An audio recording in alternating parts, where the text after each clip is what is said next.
Hello मेरे future के toppers, कैसे हो? मैं सुभाष कुमार जो आप सभी को आपके अपने यूट्यूब चैनल एसिड एकेडमी में हार्दिक स्वागत करता हूं। आज के क्लास में हम लोग एक ऐसे चैप्टर के बारे में बात करने जा रहे हैं जिसमें हर एक लिविंग बींग्स की एक नई कहानी बताती है। जरा तुम एक पल के लिए सोचो, तुम अभी सांस ले रहे हो, तुम्हारी धड़कनें धड़क रही है, तुम्हें भूख लगती है, तुम्हें प्यास लगती है, तुम दौड़ते हो, तुम खेलते हो, लेकिन क्या तुमने कभी सोचा कि आखिर यह सब कैसे हो रही है? आखिर कौन सा सिस्टम है हमारे अंदर जो हमें जीवित रखती है? क्या होगा यदि हम खाना खाना बंद कर दें? क्या होगा यदि हम सांस लेना बंद कर दें? क्या होगा यदि हमारे शरीर के अंदर का पोषक तत्व एक जगह से दूसरी जगह ना पहुंचे? और यही सारे सवालों के जवाब इस चैप्टर में हमें मिलेंगे, जिस चैप्टर का नाम है लाइफ प्रोसेस। यानी हम कह सकते हैं कि आज की क्लास में हम अपने ही शरीर की एक ऐसी अद्भुत दुनिया में प्रवेश करने जा रहे हैं जहां पे करोड़ों प्रक्रियाएं चलती है, और वही प्रक्रियाएं के कारण आज हम जीवित हैं और आपके सामने हैं। तो चलिए स्टार्ट करते हैं। तो सबसे पहले हम लोग बात करते हैं कि आखिर लाइफ प्रोसेस क्या है। तो लाइफ प्रोसेस क्या है कि basic and essential process required to maintain and survive the life. यानी कहने का मतलब क्या हो गया कि वह बेसिक और इसेंशियल प्रोसेस जो हमारे जीवन को बनाए रखने तथा हमें जीवित रखने में हेल्प करता है, उसी को हम क्या बोलते हैं? लाइफ प्रोसेस बोलते हैं। जैसे कि यह लाइफ प्रोसेस 4 प्रकार के होते हैं। जैसे कि सबसे पहला क्या है? न्यूट्रिशन। न्यूट्रिशन कहने का मतलब क्या हो गया कि सपोज कीजिए कि जिस तरह एक गाड़ी में, एक बाइक में पेट्रोल डालते हैं तभी वो चलता है, उसी तरह यदि हम भोजन ना करें तो हमारा बॉडी भी क्या होगा? नहीं चल पाएगा, यानी हम जीवित नहीं रह पाएंगे।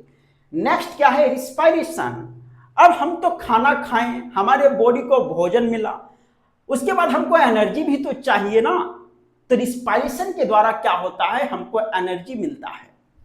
ट्रांसपोर्टेशन। ट्रांसपोर्टेशन का मतलब क्या हो गया कि हम जो भोजन किए हैं तो वह भोजन का जो भी पोषक तत्व है वह हमारे बॉडी के सभी अंगों में जाना चाहिए। तो उसी कारण क्या होता है कि ब्लड जो होता है वे सारे पोषक तत्व को एक जगह से दूसरी जगह ले जाते हैं, ताकि हमारा जो बॉडी का जो एक्टिविटी है वह अच्छे से चल सके। उसी को हम क्या बोलते हैं? ट्रांसपोर्टेशन, जो लाइफ प्रोसेस के लिए बहुत ही ज्यादा इंपॉर्टेंट है। नेक्स्ट है आपका एक्सक्रीशन। यानी कहने का मतलब क्या हो गया कि घर में यदि कचरा हो जाए तो उसको यदि बाहर ना फेंका जाए तो फिर तो गंदगी फैल जाएगी ना। तो वही चीज क्या होता है? हमारे बॉडी के अंदर भी होता है कि हमारे बॉडी के अंदर जो भी कचरा होता है, जो भी वेस्ट मटेरियल होता है, उसको बॉडी से बाहर निकालना, उसी को हम क्या बोलते हैं? एक्सक्रीशन बोलते हैं। यानी यह जो 4 तरह के जो प्रोसेस है जो किसी भी लिविंग बींग्स के जीवन को बनाए रखने और जीवित रहने में बहुत ही बड़ी भूमिका निभाती है, और यही सारे प्रोसेस को हम क्या बोलते हैं? लाइफ प्रोसेस बोलते हैं। ओके, अब यदि हम नेक्स्ट बात करते हैं तो नेक्स्ट है आपका कैरेक्टरिस्टिक्स ऑफ लिविंग बींग्स, या तो लिविंग ऑर्गेनिज्म। कोई भी लिविंग ऑर्गेनिज्म का क्या कैरेक्टर है? आखिर हम कैसे जानेंगे कि यह जो चीज है यह एक लिविंग ऑर्गेनिज्म है, यानी एक जीवित प्राणी है? तो कोई भी जीवित प्राणी होने का क्या कैरेक्टरिस्टिक्स होगा? सबसे पहला क्या है? मूवमेंट, यानी उसके अंदर मूवमेंट होगा। फिर क्या है? रिस्पायरेशन, वह रिस्पायरेशन करेगा। उसके बाद सेंसिटिविटी होगा। उसके बाद ग्रोथ हो गया, रिप्रोडक्शन हो गया, एक्सक्रीशन हो गया, न्यूट्रिशन हो गया। यानी किसी के भी बॉडी में ये सारी चीजें यदि है, ये सारी चीजें यदि उसके अंदर होती है, तो कहने का मतलब क्या है कि हम बोल सकते हैं कि वह जो ऑर्गेनिज्म है वह क्या है? एक लिविंग ऑर्गेनिज्म है। ओके, अब आगे देखते हैं, आगे क्या है? न्यूट्रिशन। आखिर न्यूट्रिशन क्या होता है? न्यूट्रिशन का मतलब होता है पोषण, ठीक है। यानी यहां पे देखते हैं कि the process of intake and utilisation of food, यानी भोजन को खाना, यानी भोजन को लेना और उसका उपयोग करना, इसी प्रोसेस को हम क्या बोलते हैं? न्यूट्रिशन बोलते हैं। ओके, अब आगे हम देखते हैं, तो आगे है हमारा न्यूट्रिएंट्स। न्यूट्रिएंट्स क्या होता है? यानी पोषक तत्व। Substance which are present in our body are called nutrients. यानी हमारे बॉडी के अंदर जो सबस्टांस, जो तत्व जो हमारे शरीर के लिए बहुत ही ज्यादा आवश्यक होता है, वह तत्व जो हमारे बॉडी में प्रेजेंट होता है उसी को हम क्या बोलते हैं, न्यूट्रिएंट्स बोलते हैं। जैसे कि प्रोटीन हो गया, फैट्स हो गया, विटामिन हो गया, etc। उसके बाद यदि हम देखते हैं तो आगे है नीड ऑफ न्यूट्रिशन। आखिर न्यूट्रिशन की क्या आवश्यकता है, हमें न्यूट्रिशन की आवश्यकता क्यों है? तो क्या है कि we need nutrition for energy, growth, repair of damage cell and other metabolic activities. यानी कहने का मतलब क्या है कि हमें न्यूट्रिशन की आवश्यकता इसी कारण है ताकि हमें क्या मिल सके, एनर्जी मिल सके, हमारा ग्रोथ हो सके, हमारे बॉडी में जो डैमेज सेल है वह रिपेयर हो सके और हमारे बॉडी के अंदर जो मेटाबॉलिक एक्टिविटीज है वे अच्छे से हो सके। ओके, अब आगे हम देखते हैं तो आगे है टाइप्स ऑफ न्यूट्रिशन, न्यूट्रिशन के प्रकार। तो न्यूट्रिशन के जनरली दो प्रकार है, पहला है ऑटोट्रॉफिक न्यूट्रिशन, दूसरा है आपका heterotrophic nutrition. Okay, autotrophic nutrition के दो पार्ट होते हैं, पहला है फोटो ऑटोट्रॉफिक न्यूट्रिशन, दूसरा है केमो ऑटोट्रॉफिक न्यूट्रिशन। और हेटेरोट्रॉफिक न्यूट्रिशन के तीन पार्ट होते हैं, पहला है होलोजोइक, दूसरा है सैप्रोफाइटिक और तीसरा है आपका पैरासाइटिक।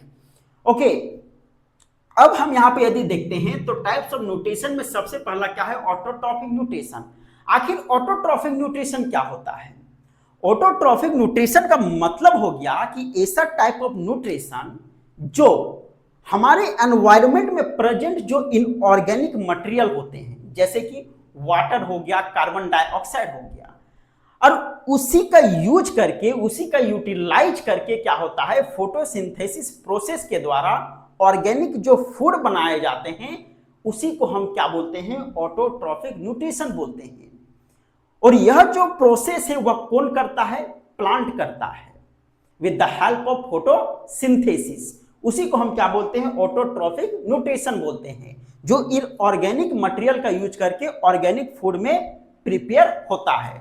ओके, अब इसके दो पार्ट हैं, पहला है फोटो ऑटोट्रॉफिक न्यूट्रिशन और दूसरा है केमो ऑटोट्रॉफिक न्यूट्रिशन।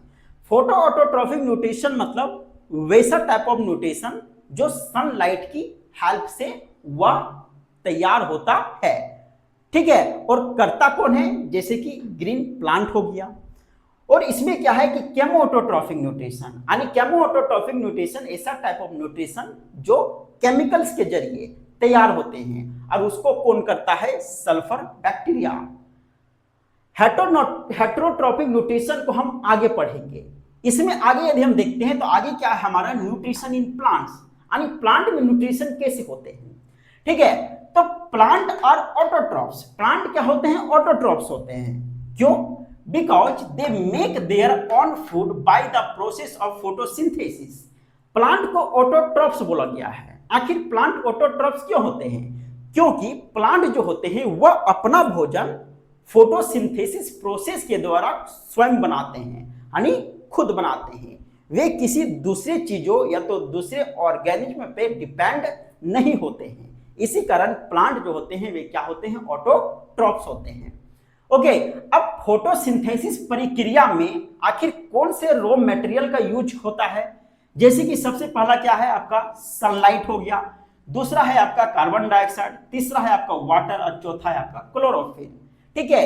ये तो सन से मिलता है, ये दोनों CO2 और वाटर हमारे एटमॉस्फेयर में प्रेजेंट है, और क्लोरोफिल जो है वह प्लांट के लिप्स में प्रेजेंट होते हैं। यानी कहने का मतलब क्या हो गया कि जो फोटोसिंथेसिस प्रोसेस होता है वह प्लांट के लीफ में होता है। आगे हम देखेंगे तो रिएक्शन ऑफ फोटोसिंथेसिस, ठीक है। फोटोसिंथेसिस के दौरान रिएक्शन कैसे होता है, जैसे कि क्या है यहाँ पे कि CO2 और H2O, एटमॉस्फेयर से CO2 और H2O क्या होते हैं, आपस में रिएक्ट करते हैं in the presence of chlorophyll और सनलाइट, ठीक है। तो इनका रिएक्शन होने के बाद फिर क्या बनता है, C6H12O6, जिसको हम क्या बोलते हैं, ग्लूकोज बोलते हैं। उसके बाद फिर ग्लूकोज के साथ O2 बाहर निकलता है और फिर H2O भी क्या होता है, बाहर निकलता है। यही क्या है आपका रिएक्शन ऑफ फोटोसिंथेसिस। ओके, अब आगे जानते हैं स्टेप ऑफ फोटोसिंथेसिस, ठीक है, कि फोटोसिंथेसिस का स्टेप, यानी फोटोसिंथेसिस जो होता है उसका क्या स्टेप है, पहले क्या होता है फिर बाद में क्या होता है, स्टेप बाय स्टेप कैसे होता है। तो सबसे पहला क्या होता है कि absorption of light energy by chlorophyll, है ना। यानी क्या होता है कि जो लीफ होते हैं, प्लांट के जो लीफ होते हैं, वह सनलाइट के एनर्जी को क्या करते हैं, उसमें प्रेजेंट क्लोरोफिल उसको अब्जॉर्ब करता है पहले, उसके बाद फिर वह जो लाइट एनर्जी है वह कन्वर्ट हो जाता है किसमें, केमिकल एनर्जी में, in the form of ATP. Okay, ATP that means adenosine triphosphate. आगे है आपका reduction of CO2 to carbohydrates. जैसे कि हमने यहां पे देखा कि कार्बन डाइऑक्साइड जो था उसमें ओ क्या होता है, या तो पूरी तरह से हट जाता है, यानी रिडक्शन का मतलब क्या हो गया कि जो ऑक्सीजन जो प्रेजेंट है उसकी मात्रा कम हो जाना, या तो फिर वो पूरी तरह से हट जाना, ठीक है ना। तो यहाँ पे CO से क्या होता है कि ऑक्सीजन की मात्रा कम हो जाती है, उसके बाद यह CO2 यानी कार्बन डाइऑक्साइड किसमें परिवर्तन हो जाता है, कार्बोहाइड्रेट में परिवर्तन हो जाता है। वही चीज है यहाँ पे कि रिडक्शन ऑफ CO2, ठीक है ना। CO2 में ऑक्सीजन का कम होके फिर किसका फॉर्मेशन होना, कार्बोहाइड्रेट्स की फॉर्मेशन होना। कार्बोहाइड्रेट्स क्या है, वही ग्लूकोज जो यहाँ पे बना वही क्या है आपका कार्बोहाइड्रेट्स है। अब नेक्स्ट यदि देखते हैं तो नेक्स्ट है आपका स्टोमाटा। जैसा कि हम जानते हैं कि एक प्लांट के जो लीफ होते हैं, लीफ के लोअर पार्ट में क्या प्रेजेंट होते हैं, स्टोमाटा होते हैं। तो स्टोमाटा के एक्चुअली मेन रोल क्या है, तो स्टोमाटा का मेन रोल क्या है कि help in exchange of gases and transpiration, ठीक है। स्टोमाटा क्या करता है कि गैसेस का एक्सचेंज करता है और ट्रांसपायरेशन में भी क्या करता है, हेल्प करता है। जैसे कि यदि आप यहाँ पे देखोगे तो ये क्या है आपका, एक लीफ है, और लीफ का जो लोअर पार्ट है यहीं पे क्या प्रेजेंट है आपका स्टोमाटा। स्टोमाटा में यदि आप ध्यान से देखोगे तो यहाँ का जो खुला हुआ जो भाग दिख रहा है इसी को बोलते हैं स्टोमाटा पोर्स, स्टोमाटल पोर्स बोलते हैं। और यह जो पंखुड़ी टाइप का जो स्ट्रक्चर दिख रहा है इसको हम बोलते हैं सिनरगिड सेल्स बोलते हैं। ओके, अब यहाँ पे इसके अंदर जो डॉट डॉट टाइप का दिख रहा है इसी को हम क्या बोलते हैं, क्लोरोप्लास्ट बोलते हैं। और यहाँ पे यदि आप इसको देखोगे, इस टाइप के जो स्ट्रक्चर यहाँ पे बना हुआ है इसको हम बोलते हैं गार्ड सेल बोलते हैं। जैसे कि होता क्या है कि एक स्टोमाटा, जैसे कि स्टोमाटा कहां प्रेजेंट है, लीव में प्रेजेंट है। तो लीव में एक्चुअली में क्या हो रहा है कि यदि वाटर प्लांट में यदि आ रहे हैं, वाटर क्या हो रहा है प्लांट में यदि आ रहे हैं तो स्टोमाटा फिर क्या होता है, ओपन हो जाता है। जैसे कि यदि आप यहाँ पे देखोगे कि यदि प्लांट में वाटर आ रहे हैं मतलब स्टोमाटा के द्वारा अंदर जा रहे हैं, ठीक है, तो वहां पे यदि वाटर आने के बाद क्या होता है कि यह स्टोमाटा पूरी तरह से खुल जाता है। इसी कारण इसको हम क्या बोलते हैं, ओपन स्टोमाटा बोलते हैं। और जब फिर प्लांट से क्या होते हैं, वाटर बाहर निकलते हैं तो स्टोमाटा क्या होते हैं, सिकुड़ जाते हैं। इसी कारण यह क्या हो जाता है, क्लोज हो जाता है। इसी कारण इसको हम क्लोज स्टोमाटा बोलते हैं। जैसा कि कहने का मतलब क्या हो गया कि एक बलून में यदि हम हवा भरते हैं या तो पानी भरते हैं तो बलून कैसे होता है, फूल जाता है। उसी तरह स्टोमाटा भी क्या होता है, फूल जाता है, वह खुल जाता है। लेकिन फिर वही बलून से पानी या हवा को बाहर निकाल लेते हैं तो वह क्या जाता है, पचक जाता है। तो उसी तरह फिर क्या होता है, स्टोमाटा का भी हाल उसी तरह हो जाता है। इसी कारण वह जो स्टोमाटा है वह पूरी तरह से क्लोज हो जाता है। ओके, आगे यदि हम बात करते हैं तो आगे क्या है, हेटेरोट्रॉपिक न्यूट्रिशन। आखिर हेटेरोट्रॉपिक न्यूट्रिशन क्या है? हेटेरोट्रॉपिक न्यूट्रिशन ऐसे टाइप ऑफ न्यूट्रिशन है जो कोई सिंथेसिस प्रोसेस के द्वारा नहीं प्रिपेयर होते हैं। यानी कोई भी जीव के द्वारा जो बनाया गया यानी प्रिपेयर किया गया फूड जो ऑर्गेनिक फूड के रूप में होता है उसी को हम क्या बोलते हैं, हेटेरोट्रॉपिक न्यूट्रिशन बोलते हैं। यह जो हेटेरोट्रॉपिक न्यूट्रिशन जो है वह जनरली 3 तरह का है। पहला क्या है, होलोजोइक, दूसरा क्या है, सैप्रोफाइटिक, और तीसरा क्या है आपका पैरासाइटिक। होलोजोइक का मतलब हो गया कि होलोजोइक न्यूट्रिशन वैसा टाइप ऑफ न्यूट्रिशन जो कॉम्प्लेक्स फूड के रूप में होते हैं। यानी इसके अंतर्गत जो भी ऑर्गेनिज्म आते हैं उसको हम होलोजोइक बोलते हैं। यानी वैसे ऑर्गेनिज्म जो फूड को क्या करते हैं, निगलते हैं, उसको पचाते हैं और उसके बाद फिर उसका बॉडी उस फूड का उपयोग करता है। उसी टाइप ऑफ ऑर्गेनिज्म को हम क्या बोलते हैं, होलोजोइक। और वैसे टाइप ऑफ ऑर्गेनिज्म जो जिस तरह का न्यूट्रिशन का यूज करते हैं वैसे न्यूट्रिशन को हम होलोजोइक न्यूट्रिशन के नाम से जानते हैं। अब इसमें जो प्रेजेंट जो ऑर्गेनिज्म होते हैं वे जनरली 3 तरह के होते हैं। पहला क्या है आपका हर्बीवोर्स, दूसरा क्या है कार्निवोर्स, और तीसरा क्या है आपका ऑम्निवोर्स।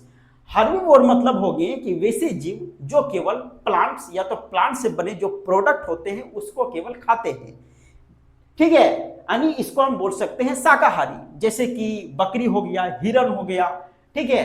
उसके बाद आपका क्या है, कार्निवोर। कार्निवोर मतलब वैसे जीव जो मांस खाते हैं, जो मांसाहारी होते हैं, जैसे कि लायन हो गया, टाइगर हो गया। ओके, नेक्स्ट क्या है आपका, ओमनिवोर्स। ओमनिवोर्स मतलब जिसको हम बोलते हैं सर्वाहारी, यानी वे प्लांट से बने प्रोडक्ट को भी खाएंगे और वे मांस को भी खाएंगे। जैसे कि हम लोग ह्यूमन, हम लोग क्या करते हैं, मीट भी खाते हैं और फिर साग सब्जी भी खाते हैं, तो हम लोग क्या हो गए, ओमनिवोर्स हो गए। अब नेक्स्ट यदि है, नेक्स्ट बात करते हैं, तो नेक्स्ट है आपका सेप्रोफाइटिक। सेप्रोफाइटिक न्यूट्रिशन ऐसा टाइप ऑफ न्यूट्रिशन जो सड़े गले चीजों से प्राप्त होता है, उसको हम क्या बोलते हैं, सेप्रोफाइटिक न्यूट्रिशन। और इस सेप्रोफाइटिक न्यूट्रिशन का जो जीव यूज करता है उसको हम क्या बोलते हैं, सेप्रोफाइट्स बोलते हैं। जैसे कि इसके अंतर्गत आ गया ब्रेड मोल्ड, मशरूम।